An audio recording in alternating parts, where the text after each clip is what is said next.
Ave Maria, welcome back to No Apologies.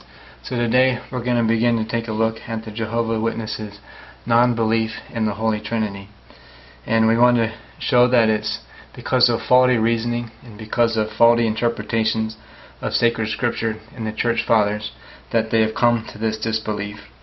We're going to take again as our guide Father Chenkum and Jim Burnham, and we're going to take a look at the Jehovah's booklet called Should You Believe in the Trinity. And in this booklet is claimed that the Christian Trinity is actually taken from an ancient pagan trinities. And there are pictures of different pagan gods, some with 3 heads, and some of 3 gods in groups of 3, alongside of some pictures of 3 heads which represent the Trinity, which were painted by early Christians. Because the images are in some way similar, the Jehovah's conclude that one must have come from the other. But we say to conclude that absolutely just on that evidence is an unjust assumption, as it doesn't follow that just because 2 things are similar, one must necessarily be the cause of another. They could just as easily have separate causes, and the similarities be a coincidence. Jehovah's and Muslims are similar in that they both deny the divinity of Christ, they both deny the Trinity, and they both do not accept unordained priesthood. But they each would be the first to deny that either religion came from the other. But besides that logical fallacy, we also point out that what is being portrayed in the images may be similar visually, but doctrinally they're not similar at all. For the pagans were portraying 3 separate gods, while the Christian understanding of the Trinity is absolutely unique to Christianity, for it's not 3 gods, but 3 persons in the one God. And no pagan belief has ever come even close to that kind of an understanding. Now another claim of the Jehovah's in that booklet is that the doctrine of the Trinity is confusing and contrary to reason, and therefore cannot have come from God, because God is not a God of confusion. They say it's confusing because people find it difficult and impossible to understand and explain, and they quote some Catholics, including the late John Paul II, who affirm that the doctrine of the Trinity is a mystery.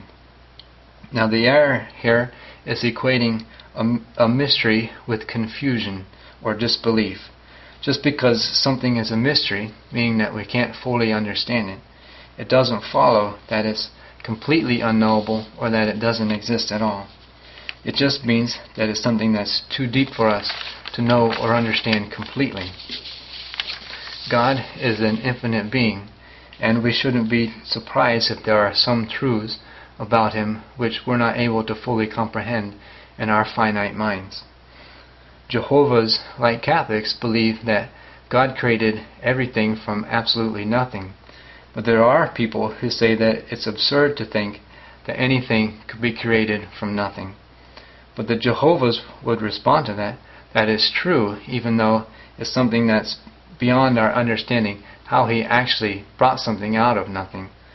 So it's inconsistent of Jehovah's to say that the Trinity cannot be true simply because we can't fully comprehend it, while at the same time maintaining their belief in creation from nothing, even though we can't fully comprehend how He did it. So because something is beyond our reason, it doesn't mean it's contrary to reason. And another claim in the booklet is that the Trinity is a contradiction in itself, because how can you say that 3 are equal to 1? But we're not saying that there are 3 gods in one God, but we're saying that there are 3 persons in one God. So it's the same as if I said there are 5 people in one family. I'm not equating 5 and 1, but when I say 5, I'm referring to the persons. When I say 1, I'm referring to the family. So also with the Trinity. When we speak of 3, we're speaking of persons, and when we're speaking of 1, we're speaking of the Godhead.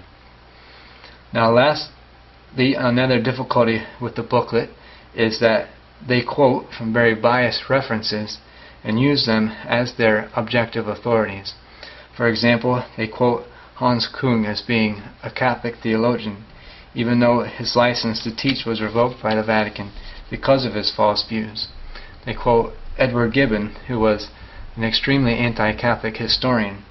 And while using these kinds of biased sources, they never once present a true, solid Catholic authority such as St. Augustine or St. Thomas Aquinas, even for the purpose of refuting them.